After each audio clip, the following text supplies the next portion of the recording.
analisando todos os filmes de Dragon Ball. E a análise é pro título do vídeo ficar bonito, porque basicamente vai ser minha opinião, de maneira bem resumida. Afinal, são 21 filmes. E eu também vou dizer quais notas eu dei pra cada um deles, até pra deixar o vídeo mais interessante. E sem mais enrolações, eu te convido a deixar sua opinião sobre cada um deles aí nos comentários. Tendo dito tudo isso, vamos começar em ordem de lançamento. A Lenda de Shenlong é o primeiro filme de Dragon Ball e foi lançado em 1986. Com seus 50 minutos, ele é bem divertido e traz uma releitura da primeira saga de Dragon Ball. Ele relembra aquela sensação de aventura do primeiro anime, mostrando novamente o encontro do Goku com a Bulma e seus amigos. A grande diferença do longa pro anime, e que não foi ruim, é a alteração do vilão. Dessa vez é um personagem original, o Rei Gurumi, que tá atrás de uma comida que o satisfaz. Esse filme curto e nostálgico vale a pena, principalmente por não ser só um simples recap, o que também não seria ruim. E a minha nota final para ele foi 8 de 10. O Castelo do Diabo foi lançado em 1987 e segue a mesma linha do primeiro filme, traz uma releitura de uma saga ou arco do clássico. Dessa vez somos apresentados ao Kuririn e ao treinamento dele e do Goku com o Mestre Kami. Meus comentários sobre ele são quase os mesmos do seu antecessor, com a diferença de que ele cai um ponto, nesse caso sendo 7 de 10. E isso por conta do vilão, o Conde Lucifer, que não é um dos personagens mais interessantes, mas ainda assim é um filme divertido. Uma aventura mística, lançada em 1988, encerra essa trilogia de releitura da primeira versão do anime. Com 45 minutos, ele é mais um filme nota 8, onde vemos o torneio de artes marciais e o confronto com o Tal Pai Pai, que é um personagem que eu gosto bastante. Outro bom elemento introduzido no filme é a participação da Arale, que é a protagonista de outra obra do Akira Toriyama, Dr. Slump. Em 1989, tivemos o lançamento do primeiro filme de Dragon Ball Z, e que iniciava uma jornada de diversos filmes péssimos, mas com alguns que valem a pena. Devolve-me Gohan, ou Zona da Morte, é um desses filmes horrorosos, onde acompanhamos o Namekuseidin Garlic Jr., que quer se tornar o novo Kami-sama para instaurar o caos na Terra, além de querer se tornar imortal. O filme tem 45 minutos e possui um vilão muito fraco em sentidos de carisma e riqueza de personagem, sem contar que ele consegue a tão desejada imortalidade, mas que se faz inútil, uma vez que ele acaba preso na Zona da Morte, que dá nome ao filme. Esse mereceu uma nota 2, provando que nada é tão ruim que não possa piorar. Em 1990 foi lançado O Homem Mais Forte do Mundo, que eu já adianto que é o pior filme de Dragon Ball. Na história, o Shenlong é invocado para pedir que o famoso Dr. Willow seja retirado das profundezas do gelo, e agora ele, que é só um cérebro no corpo de um robô, busca o homem mais forte do mundo para tomar posse de seu corpo. A premissa desse filme não faz o menor sentido, uma vez que, ao invés de desejar que o Dr. Willow fosse retirado das profundezas do gelo, bastava pedir isso e que ele voltasse com um corpo forte. A ambientação dele também é outro problema, pois não se parece em nada com Dragon Ball. A impressão que ele passa é de que pegaram um roteiro qualquer e só jogaram os personagens do anime ali no meio. E por fim, os guerreiros Z juntos não conseguem derrotar um mísero robô, sendo necessário que o Goku utilize a Genkidama contra ele. Esse filme só não é péssimo em todos os aspectos, porque ele tem uma cena bacana do Kamehameha em conjunto. De resto, é um filme que eu jamais cogitaria assistir de novo. E apesar de ter dado 2 na época, ele merece facilmente uma nota 1. Ainda em 1990, tivemos o lançamento de A Árvore do Poder, o filme que apresenta o Tarles, que era bem parecido com o Goku. Ideia é essa que seria reaproveitada no futuro, com o Goku Black. Mas aqui eles dão uma explicação bem ruinzinha sobre a semelhança entre eles, que é porque ambos são Saiyajins de classe baixa. Os capões do Tarles não têm carisma, diferente do vilão, que é minimamente interessante. Esse é o primeiro filme de Dragon Ball Z a não ser completamente ruim, apesar de ser mediano. Ele traz momentos divertidos e eu destaco a relação entre o Gohan e o dragão, além de ter mais coerência narrativa que seus antecessores. Por conta disso, o filme é uma nota 5. Lançado em 1991, Goku, o Super Saiyajin, já começa com um título mentiroso, porque o Goku não vira Super Saiyajin. Ele até fica no modo similar, mas não chega a essa transformação em si. Eu já li relatos de que aquilo era para ser o Super Saiyajin, mas por motivo X ou Y não aconteceu como deveria. A questão é que eu não vi nada oficial sobre isso, e mesmo que houvesse uma explicação, não mudaria o que foi mostrado em tela. E para piorar, o vilão, o Slug, não tem carisma algum. Fora que é dito que ele é tão poderoso quanto o Freeza, o mais forte, e eu admito que eu não vou lembrar com exata precisão qual dessas duas opções. E isso para no final, uma parcela da derrota dele ser por conta dele ficar impossibilitado de lutar graças ao assobio do Gohan. Explicou isso? Sim, mas não deixa de ser um fator muito ruim, assim como o filme, que é uma nota 3. Ainda em 1991 era lançado A Vingança de Cooler, um filme até querido e que uma boa parte do público de Dragon Ball diz que gostaria que o personagem fosse canônico. A ideia do filme é até interessante, mas eu admito que lembro pouco dele. Os pontos importantes são o Cooler deixando Goku escapar quando criança e agora vindo à Terra para derrotá-lo. Não para vingar o Freeza, como muitos acham, e sim a humilhação que a raça dele sofreu. Alguns pontos negativos são o Goku ter se machucado facilmente e a luta dele com o Cooler. Muitos gostam dessa luta por mostrar a transformação do vilão, que é até legal, apesar de eu não ligar tanto pra isso. O grande problema é, houve uma demora para o Goku se transformar em Super Saiyajin, o que prolongou desnecessariamente essa luta, e a nota final desse filme é 4. E se eu lembro pouco de A Vingança de Cooler, o mesmo não pode ser dito de O Retorno de Cooler, lançado em 1992. Esse filme é problemático em vários aspectos. Primeiro, com a necessidade de retornar com o vilão já no filme seguinte, pelo menos esperasse mais alguns anos. Segundo, o retorno do Cooler não deveria nem ser cogitado, uma vez que ele colidiu com o Sol. Não importa qual desculpa você tenta colocar, não faz sentido. Partindo desses dois pontos, temos um filme que tem um início que não é bem ruim, mas está longe de ser bom. Além do Cooler estar desnecessariamente forte, bem parecido com o Gomala em Dragon Ball Daima, uma vez que, não importa o quanto ele seja atingido, ele vai se recuperar. Não bastando isso, ele aparece com diversos clones e ainda assim o Goku e o Vegeta não são derrotados. Claro que eu não gostaria que isso acontecesse, mas é o caminho que o próprio filme levava. Mas esse não é o maior dos problemas. Os dois pontos cruciais para esse filme ser horroroso são a história de fundo sobre a estrela, que é péssima, e igual ao filme do Dr. Willow, pouco parece com Dragon Ball. E por fim, o visual do Cooler. Não o inicial desse filme, que já é ruim, mas a cara dele robótica toda deformada. Aquilo é péssimo em tantos sentidos, igual ao resto do filme, que é uma nota 2. Ainda em 1992, tivemos o lançamento de O Retorno dos Androides. Esse foi o penúltimo filme de Dragon Ball que eu completei, e ele é muito acima dos outros do Z que vieram antes dele. Acompanhamos uma história que poderia muito bem ser canônica, pois ela encaixa bem com a narrativa do anime. Vemos os androides criados pelo supercomputador que o Dr. Gero deixou programado, com o único objetivo de executar o Goku e todos aqueles que tentarem protegê-lo. O filme tem um início bem divertido, mostrando Kuririn, o Oolong e o Mestre Kami esperando para ver um concurso de beleza enquanto o Trunks acompanha eles. E enquanto isso, o Goku, o Gohan e a Tite faziam compras. Os vilões têm personalidade ok, mas o grande destaque vai pro Android 13. Esse sim tem grande carisma. Parece que todos os defeitos dos filmes anteriores do Z foram consertados aqui. Ele mescla bem a ação, a história coesa e a diversão, que é um fator que eu valorizo muito. Só teve um elemento que eu não curti tanto, mas que não chega a afetar a experiência, que foi a Genkidama como Super Saiyajin. Se fosse só uma Genkidama comum, o filme seria melhor do que ele já é. E só pra finalizar, eu gostaria de destacar uma cena muito boa do filme, onde o Trunks, do futuro, diz ao Android 13 que ele não tá no seu tempo, pois naquele momento ele seria derrotado pelo Goku.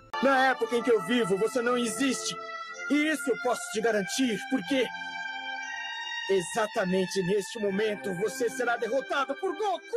E em virtude de tudo isso, esse é o primeiro filme de Dragon Ball Z a receber uma nota alta, que é 8 de 10. Lançado em 1993, O Poder Invencível, ou Broly, o lendário Super Saiyajin, é um filme muito querido por grande parte do público de Dragon Ball, que considera um vilão como tendo a essência da obra. E muitos, inclusive, o consideram superior à versão mais recente do personagem, apresentado em outro filme que eu vou falar mais pra frente no vídeo. A questão é que eu acho esse filme muito ruim, isso se deve a alguns fatores, como o Vegeta sendo patético em tela e o Broly tendo motivo bobo pra odiar o Goku. Mas o filme piora, na minha opinião, é sempre importante frisar isso, no momento em que o Broly se transforma em Super Saiyajin, que é justamente o que agradou os fãs assíduos desse filme. A partir desse momento eu vejo um Broly que só fica gritando em boa parte dos minutos em tela, e isso é mal por ser, e ele mesmo diz isso. Para alguns isso pode ser bom, mas para mim é muito ruim, e por isso O Poder Invencível é uma nota 3. Também lançado em 1993, A Batalha nos Dois Mundos tem um início muito divertido, mas é mediano. Esse filme traz o retorno do Trunks do futuro, que é um personagem que eu tenho certo apreço, e se inicia com um torneio de artes marciais, que é algo bem nostálgico. Ele tem confrontos divertidos e é um filme que se encaminhava para ser mais uma nota 8, mas começa a decair justamente quando apresenta seu vilão, o Bojack. Ele e seus capangas têm pouco carisma. A sua história de fundo é até bem explicada, mas deixa a desejar. Sem contar que, naquela altura, os guerreiros já haviam enfrentado o Cell e os androides, o que te faz esperar mais deles, que perdem com certa facilidade para os vilões. E principalmente o Trunks, que naquela altura já havia derrotado os androides 17 e 18. Por fim, é até legal ver o Gohan se transformando no Super Saiyajin 2, ainda que tenha precisado de um empurrãozinho do Goku ali no outro mundo. Eu até gostei de ver essa participação do Goku, mas convenhamos que, antes disso, o Gohan teve motivos de sobra para ficar com raiva e se transformar. Nota final, 5. Seguindo o padrão de O Retorno de Cooler, em 1994 era lançado O Retorno do Guerreiro Lendário, que trazia de volta o Broly no filme lançado um ano após o anterior. Esse é até melhor mesmo que pouco, porque traz um início bem divertido envolvendo envolvendo Goten, Trunks e Videl. Quanto à participação do Broly, que estava congelado e desperto após ouvir o choro do Goten e associar ao Goku, é bem vazia. O personagem não tem muita razão para aparecer e tem uma personalidade quase que inexistente. Se no primeiro filme ele só era mal e gritava Kakaroto, aqui o foco é única e exclusivamente para essa gritaria. Por fim, o filme se encerra com o Kamehameha em conjunto do Gohan, Goten e Goku, que é até legal, mas que não faz o menor sentido, uma vez que o próprio narrador se questiona sobre o motivo do Goku ter aparecido. O filme tenta deixar subentendido que foi por conta das esferas do dragão, mas acontece que elas são utilizadas sem nem mesmo alguém ter invocado Shenlong. Por isso, a nota final é 4. Não bastando o retorno do Broly no filme anterior, ainda em 1994, o personagem volta pela terceira vez no que é considerado o pior filme de Dragon Ball, o combate final Bio Broly. Assim como seu antecessor do mesmo ano, o filme tem um início bem divertido. Dessa vez acompanhamos o androide número 18 indo cobrar o Mr. Satan de um dinheiro que ele deve a ela, e no meio disso os dois, além do Goten e Trunks, se envolvem no confronto com bio-guerreiros criados a pedido de um antigo conhecido do Mr. Satan, que tem raiva dele por ter se tornado o guerreiro número 1. É uma história digna de um filho descontraído e divertido, até entrar no plot principal, o Bio Broly. Primeiro que a ideia de retornar com o personagem já não fazia sentido no filme anterior, e aqui é algo insustentável. Parece que foi algo para tentar aproveitar o sucesso do personagem, e eu não me surpreenderia se fosse realmente isso. Afinal, a partir desse momento, nada se salva nesse filme. O próprio Broly, que é um clone feito a partir do sangue do original, e que é uma ideia terrível, pouco aparece em seu visual clássico. Afinal, em boa parte de seus minutos em tela, ele está com uma aparência horrível e que é a cara do que esse filme representa. Se não fosse pelo seu início divertido, ele sem dúvida seria o pior filme de Dragon Ball, na minha opinião. Mas esse espaço ainda é ocupado pelo terrível filme do Dr. Willow. E a nota final para o combate final Bio Broly é um honesto e justo 2. Diferente do anterior, em 1995 eram lançados dois filmes muito bons de Dragon Ball, sendo o primeiro o Renascimento da Fusão, que pra mim até hoje tem o nome mais legal de um filme do anime. Essa é uma das histórias que o público gostaria muito que fosse canônica, seja pela fusão ou pelo vilão, o Janemba, que tem um conceito que é muito interessante, além de contar com um visual excelente. Outros pontos a se destacar no Renascimento da Fusão é o Torneio do Outro Mundo, a aparição do Pai Gohan, que é outro personagem que poderia ser canônico, e além disso temos a aparição do Super Saiyajin 3, a participação do Vegeta e, por fim, a fusão, que é um ótimo ponto. Infelizmente ela aparece bem no final do filme e por poucos minutos, o que é um dos únicos deméritos dele, que merece uma nota 8. Continuando a lista de filmes muito bons lançados em 1995, temos O Golpe do Dragão, um filme bem semelhante ao antecessor em alguns aspectos, na minha opinião. Isso porque eu também acho a atitude desse filme muito bom, e eu gostaria que alguns elementos dele, ou até o filme como um todo, fosse canônico, com mais uma aparição do Super Saiyajin 3 e a apresentação de um personagem com uma história de fundo muito interessante, o Tapion, que tem uma boa relação com o Trunks e que dá uma espada a ele, que poderia ser, se fosse canonizado, a espada do Trunks do futuro. O filme também apresenta um vilão com um conceito bacana e um visual imponente e que é derrotado pelo Goku com um golpe que dá nome ao filme. Uma técnica linda e que é mais um elemento que poderia ser canonizado, e que sucede uma cena incrível e até filosófica onde o Goku diz: se eu não fizer, ninguém vai fazer por mim. Se eu não fizer, ninguém vai fazer por mim.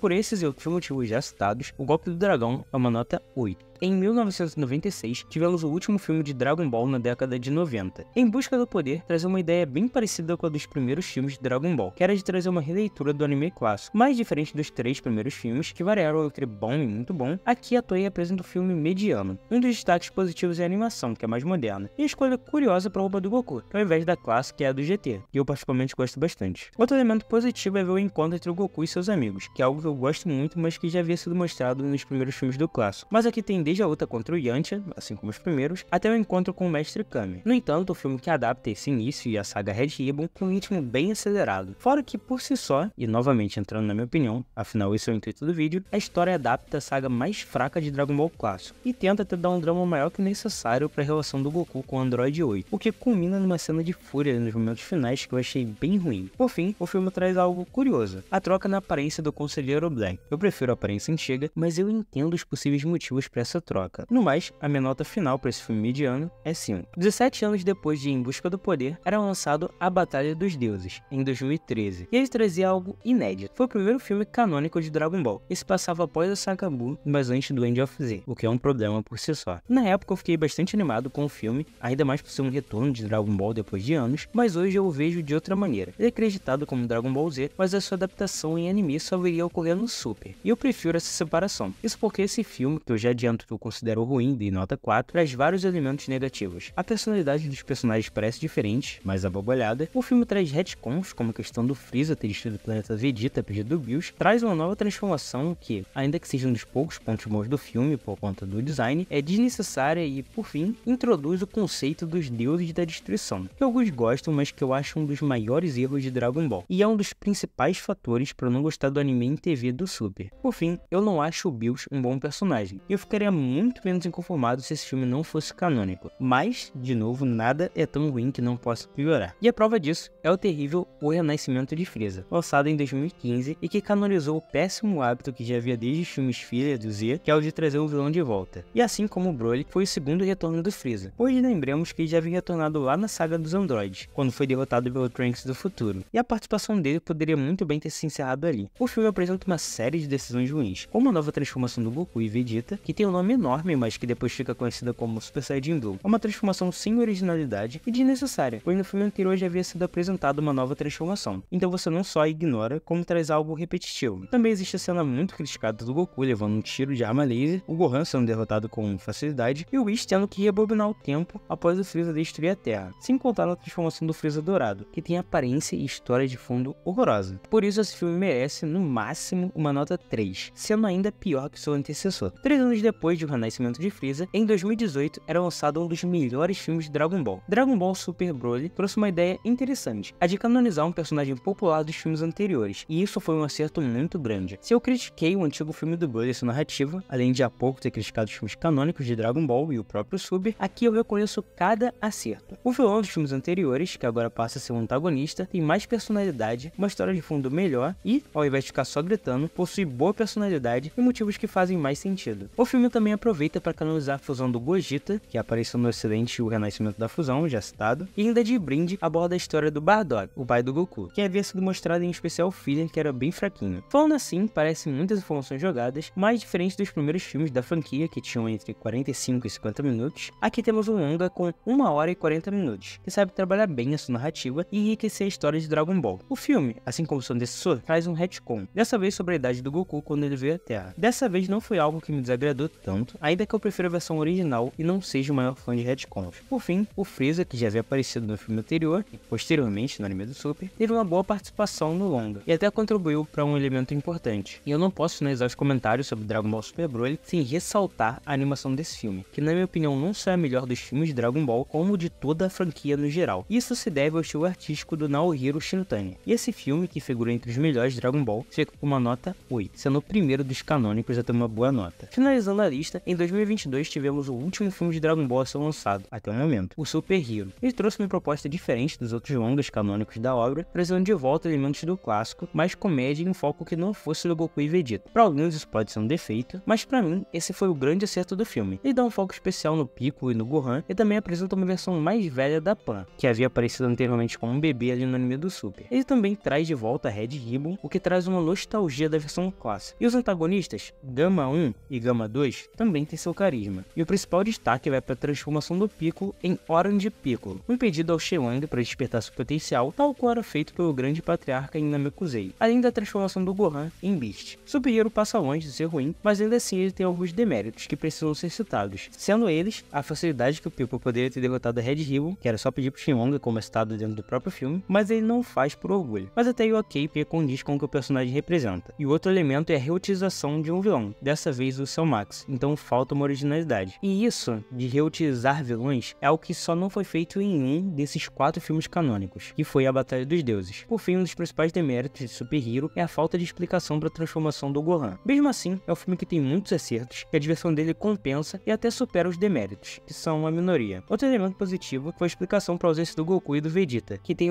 até um teor de comédia e faz bastante sentido. E antes de finalizar, acho importante comentar sobre a animação do filme, que divide opiniões. Assim como seu antecessor, o do Broly, a animação é bem diferente do habitual de Dragon Ball, só que dessa vez é em CGI. E eu achei um CGI muito bem feito e trouxe um visual único pro filme e ele merecia isso. E eu encerro dizendo que o último filme de Dragon Ball até o momento merece com justiça uma nota 7. E aqui eu encerro a análise, ou só minha opinião sobre todos os filmes de Dragon Ball. E eu te convido a deixar sua opinião sobre os filmes e sobre o vídeo aí nos comentários. Lembrando que é normal discordar de mim ou dos outros comentários, afinal a opinião é individual, basta respeitar. Eu também aproveito o momento para agradecer ao José Soares, que é apoiador aqui do canal. Se você tem interesse interesse em apoiar e conhecer as recompensas, basta acessar apoia.se/lamenhotaku. Tendo dito tudo isso, eu agradeço a você que assistiu até aqui e te espero no próximo vídeo ou short, bem provavelmente, que saem com bastante frequência. Até a próxima!